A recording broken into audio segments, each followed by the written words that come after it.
Once upon a time, we used gold, or paper that represented safely stored gold, as money.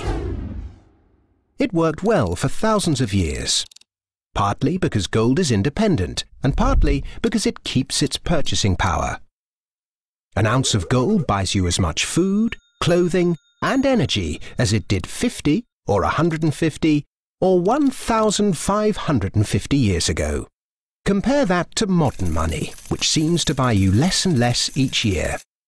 100 years ago, when the Federal Reserve Bank was formed, a dollar would buy you this much oil. 50 years ago, it bought you this much. Now, it buys you this much. That's not very much, is it? In fact, in the 100 years since the Federal Reserve Bank was formed to protect the currency, the purchasing power of the dollar has fallen by this much. Why did governments stop using gold?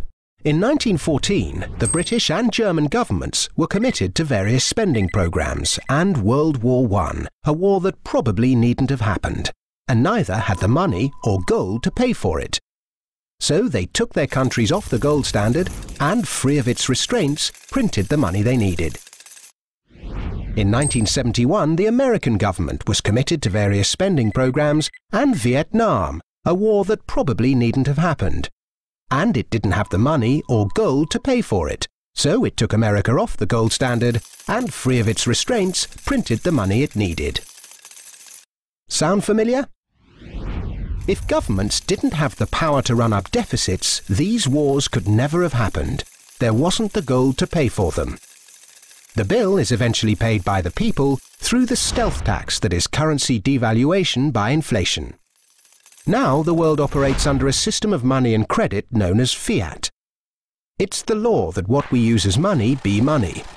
The government and its banking agencies have the power to issue money, but no one else may do so.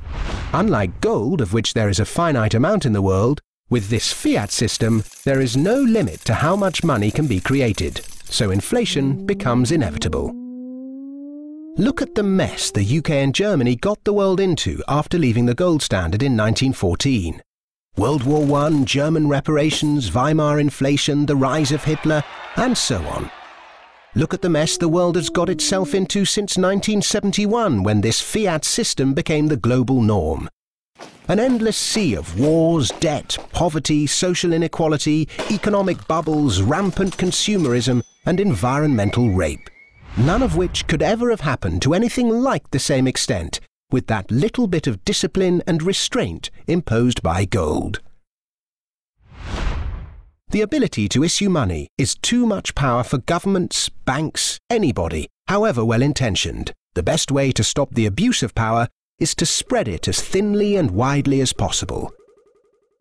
That's why we need to get back to a sound system of money. Unlike any bank, any corporation, any government or any body, gold really is independent.